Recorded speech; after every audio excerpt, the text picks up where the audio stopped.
तो स्वागत है आप सभी का अपने YouTube चैनल पर। तो आज हम बात करने वाले हैं कि बदायूं का जमा मस्जिद में भी नीलकंठ मंदिर होने का दावा किया गया है हिंदू संगठनों के बीच में। जी हाँ, बदायूं का जो जमा मस्जिद है उसे भी नीलकंठ मंदिर होने का दावा किया है। और साथ ही साथ हिंदू पक्ष ने बोला है कि सर्वे से क्यों डर रहे हैं। मुस्लिम पक्ष का जवाब है कि ये सिर्फ माहौल बिगाड़ने वाले काम है। तो क्या देश के हर एक मस्जिद के नीचे अब मंदिर ढूंढा जाएगा? पहले संभल हुआ, उसके बाद अब फिर बदायूं हुआ, उसके बाद उससे पहले अजमेर शरीफ का दरगाह हुआ। तो ये तमाम चीजों के नीचे जो है लगातार हिंदू संगठनों के द्वारा दावे पर दावे किए जा रहे हैं, कोई ना कोई मंदिर निकाले जा रहे हैं। तो आपको बता दूं, यूपी में संभल के बाद अब बदायूं की जो जमा मस्जिद है वो चर्चा में है। और हिंदू पक्ष ने दावा किया है कि जमा मस्जिद असल में नीलकंठ महादेव मंदिर है। मंगलवार को जिला कोर्ट में हिंदू पक्ष ने सर्वे की मांग रखी तो मुस्लिम पक्ष ने इसे माहौल बिगाड़ने वाला बताया। हिंदू पक्ष की तरफ से निचली अदालत में सर्वे का मांग किया गया था, लेकिन मुस्लिम पक्ष ने इसे माहौल बिगाड़ने वाला बताया। अब अगली सुनवाई इस मामले की 10 दिसंबर को होनी है। उस दिन कोर्ट में तय होगा कि केस सुनने योग्य है या नहीं है। हालांकि एक राहत की बात जरूर है कि निचली कोर्ट ने अभी सर्वे का आदेश नहीं दिया है। 10 दिसंबर को अगली सुनवाई होनी है, उस दिन तय होगा कि ये मामला केस जो है वो सुनने के योग्य है या फिर नहीं है। आपको बता दूं, हिंदू पक्ष और मुस्लिम पक्ष के बीच में क्या उन्होंने कोर्ट में अपना पक्ष रखा है। तो मुस्लिम पक्ष के वकील अनवर आलम ने कोर्ट में कहा है कि मामला सुनने योग्य है ही नहीं। जो हिंदू पक्ष के द्वारा याचिका दायर की गई थी निचली कोर्ट में, उसे मुस्लिम कोर्ट के वकील ने कहा कि ये याचिका जो है वो सुनने योग्य नहीं है। हिंदू महासभा को इसमें वाद दायर करने का कोई अधिकार नहीं है। उन्होंने कहा कि इस पर याचिका दायर करने का कोई अधिकार नहीं है। साथ ही मंदिर तोड़कर मस्जिद बनाई गई तो जाहिर सी बात है वहां पर मंदिर का अस्तित्व नहीं है। उन्होंने कहा, ये भी कहा है कि अगर मंदिर तोड़ करके मस्जिद बनाया गया है तो वहां पर मंदिर का कोई अस्तित्व है ही नहीं। वही वादी नीलकंठ महादेव बनाया जहां वादी प्रतिपक्ष व्यक्ति है। अब बता दूं, हिंदू पक्ष में की बहस नहीं हुई अभी फिलहाल, केवल मुस्लिम पक्ष का बहस हुआ है। हिंदू पक्ष का बहस अभी हुआ नहीं है। और हिंदू पक्ष के वकील विवेक रेंडर ने कहा है कि मुस्लिम पक्ष अपनी बहस कर रहा है, इसके बाद हम अपना पक्ष जो है वो निचली कोर्ट में रखेंगे। मुस्लिम पक्ष के मंदिर के अस्तित्व को नकारने पर कहा कि अगर मंदिर का अस्तित्व नहीं तो वो सर्वे कराने से क्यों डर रहे हैं, ये हिंदू पक्ष के वकील ने कहा है। अब आपको बता दूं कि 2022 को बदायूं सिविल कोर्ट में भगवान नीलकंठ महादेव मंदिर यानी ईशान शिव मंदिर मोहल्ला कोर्ट मौलवी टोला की तरफ से एक याचिका दायर हुई थी। और इसमें जमा मस्जिद इंतजामिया कमेटी यूपी सुन्नी सेंट्रल वक्फ बोर्ड ASI और केंद्र सरकार यूपी सरकार बदायूं कलेक्टर प्रदेश के मुख्य सचिव को पार्टी बनाया गया है। याचिका में दावा किया गया है कि मौजूदा वक्त में बदायूं की जमा मस्जिद की जगह पर नीलकंठ महादेव मंदिर हुआ करता था। दावा यह भी किया जा रहा है कि शिवलिंग स्थापित था जिसे मस्जिद बनाते समय हटा दिया गया है। बाद में अखिल भारतीय हिंदू महासभा के राष्ट्रीय अध्यक्ष राजश्री चौधरी ने इस केस को लड़ने के लिए 5 प्रतिनिधि नियुक्त किया है। और इसमें महासभा के प्रदेश संयोजक मुकेश पटेल, अरविंद फरमान, एडवोकेट ज्ञानेन्द्र प्रकाश, डॉक्टर अनुराग शर्मा और उमेश चंद्र शामिल हैं, जो इस मामले में कोर्ट में देखेंगे। आपको बता दूं, कोर्ट ने 5 लोगों को याचिकाकर्ता बनने की एप्लीकेशन स्वीकार कर ली है। अब अगली सुनवाई जो है वो भी 10 दिसंबर को होने वाला है। अब उसके बाद अगले 3 महीने में कोर्ट तय करेगा कि ये केस सुनने के लायक है या फिर नहीं है। हिंदू पक्ष का अपना दावा है। उन्होंने कहा है कि राजा अमृतपाल के दरबारी ईशान शिव ने इस शिव मंदिर का निर्माण करवाया था। 1175 में पाल बंसीलाल राजपूत राजा जजयपाल ने इसका जीर्णोद्धार भी करवाया था। दूसरा पक्ष ये था मुस्लिम का कि मुस्लिम शासक शमसुद्दीन अल्तमश ने अपने शासनकाल में मंदिर की जगह मस्जिद बनवाई थी। उन्होंने उसका दावा हिंदू पक्ष का कि उन्होंने तोड़ करके यहाँ पर मस्जिद बनवाई थी। 1225 ईस्वी में ये मस्जिद बनकर तैयार हुई है।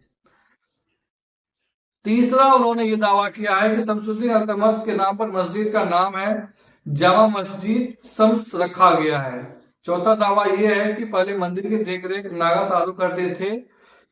जब मस्जिद बनी तो नागा साधुओं ने शिवलिंग को यहाँ से 1.5 किलोमीटर दूर दबीबा मंदिर में स्थापित कर दिया। दबीबा मंदिर आज भी वहां पर मौजूद है। मुस्लिम पक्ष का क्या दावा है? मुस्लिम पक्ष की तरफ से जो दावा किया गया उसमें कहा गया है कि मुस्लिम शासक शमसुद्दीन अल्तमश ने जामिया मस्जिद का निर्माण करवाया है। दूसरा दावा यह है कि 1272 तक बंदोबस्त कागजात जिसमें मलिकाना हक लिखित होता है उसमें जमीन नामा मस्जिद के नाम है और ये मस्जिद 840 साल पुरानी है और मुस्लिमों की इबादतगाह है। ये मुस्लिम पक्ष का दावा है। साथ ही साथ उन्होंने ये भी कहा है कि देश की सबसे पुरानी और बड़ी मस्जिदों में से एक है। यहाँ 23,000 लोग एक साथ नमाज पढ़ सकते हैं। तो काफी बड़ा मस्जिद है और उस पर हिंदू पक्ष ने दावा किया है कि ये मंदिर है। हिंदू पक्ष ने अपनी याचिका में 3 दस्तावेजों का हवाला दिया है। पहला हवाला यह है कि ASI सर्वेक्षण रिपोर्ट में लिखा राजा माहीपाल ने मंदिर बनवाया जिसे मुसलमानों ने नष्ट किया है। ASI ने 1875 से 1877 तक बदायूं में बिहार तक हुआ सर्वेक्षण का एक रिपोर्ट तैयार की है। इसमें ASI के तत्कालीन डायरेक्टर जनरल एन कनिंघम ने दावा किया कि कलकत्ता सरकारी मुद्रण अधीनस्थ कार्यालय की रिपोर्ट 1880 में प्रकाशित हुई थी। इसमें रिपोर्ट में लिखा है कुतुबुद्दीन ऐबक ने बदायूं को अपना अगला मुख्यालय बनाया था और बदायूं का पहला गवर्नर शमसुद्दीन अल्तमश ही था और बाद में दिल्ली का राजा बना, लेकिन बदायूं में उसकी दिलचस्पी दिल्ली के सियासत में बैठने के बाद भी बनी रही थी। तो ये उनका दावा था। दूसरा दावा यह है कि 1857 में गजेटियर में लिखा है कि मस्जिद की निर्माण सामग्री नष्ट हुए मंदिर की लगती है।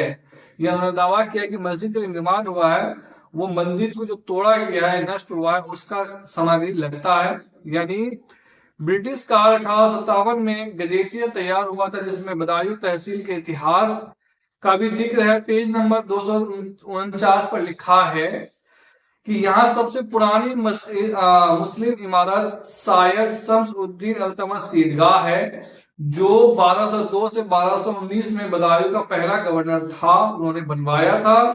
अवशेष पुराने शहर के पश्चिमी पहाड़ी इलाके में करीब 2 किलोमीटर दूरी पर है। इसमें 91.4 किलोमीटर लंबी ईंट की दीवारें यहाँ पर अभी भी मौजूद बताया जा रहा है।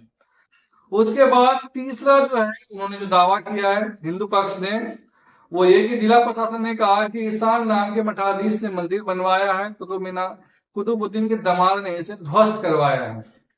बदायूं के इतिहास पर यहाँ में जिला सूचना एवं जनसंपर्क कार्यालय में उनके पुस्तिका भी छपवाई गई है। पेज नंबर 12-14 तक लिखा है कि गुप्त काल में नगर वेदामऊ नाम से जाना जाता लगा था। उस समय लेखपाल का यहाँ का राजा था। इसी समय ईशान शिव नामक मठाधीश ने विशाल मंदिर की स्थापना करवाई थी और नीलकंठ महादेव बाद में ईशान देव मंदिर के नाम से जाना जाता था जो 1175 में राजा अजय पाल ने मंदिर का जीर्णोद्धार भी करवाया था। तो ये तीसरा और सबसे बड़ा दावा है हिंदू पक्ष का। और 1202 में कुतुबुद्दीन ऐबक ने बदायूं पर अपना अधिकार कर लिया, मुसलमान गुलाम वंश राज की स्थापना की और राज्य बदायूं को पश्चिमी क्षेत्र के सूबेदार की राजधानी भी बनाया था। कुतुबुद्दीन ऐबक के दामाद अल्तमश बाद में यहाँ के पहले सूबेदार बने जो वहां पर नीलकंठ मंदिर को ध्वस्त करके वहां पर मस्जिद बनवाया था। लेकिन मुस्लिमों का मानना है कि ये 840 साल पुरानी मस्जिद है और यहाँ पर कुतुबुद्दीन ऐबक के दामाद ने ही बनवाया था।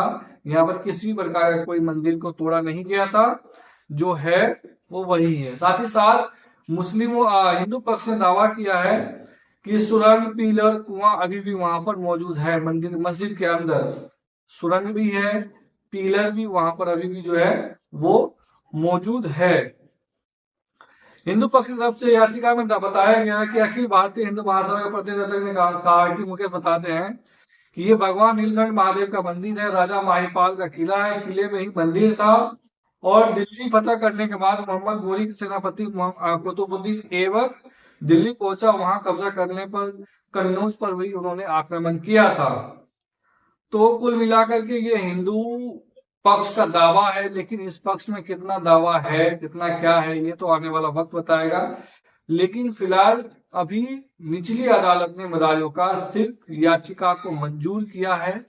अभी किसी प्रकार की कोई सर्वे का आदेश नहीं दिया है अगली सुनवाई 10 दिसंबर को होना है, जिसमें अभी जो है फिलहाल कोर्ट ने सिर्फ और सिर्फ मुस्लिम का पक्ष सुना है, हिंदू का पक्ष अभी सुना नहीं है।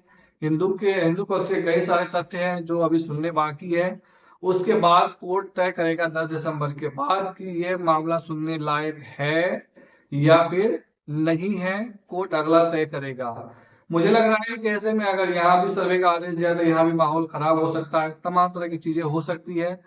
तो मुझे लग रहा है कि निचली कोर्ट जो है वो इन मामलों से उसे दूर रहना चाहिए, हाई कोर्ट या फिर सुप्रीम कोर्ट पे छोड़ देना चाहिए कि वो किस तरह की सुनवाई करते हैं। वर्शिप ऑफ एक्ट का मामला जो है उनका गलत फायदा अभी उठाया जा रहा है। जो वर्शिप ऑफ एक्ट का मामला है पूरे देश के अंदर, उसका गलत फायदा फिलहाल अभी उत्तर प्रदेश जहां जहां बीजेपी की सरकार है वहां पर उठाते हुए देखा जा रहा है।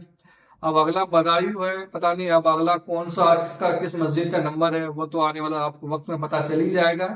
लेकिन क्या हिंदू पक्ष का इस तरह से मस्जिदों पर दावे करना कितना सही है, हर चीजों में हर मस्जिद के नीचे शिवलिंग ढूंढना कितना सही है, ये मोहन भागवत ने भी कहा था।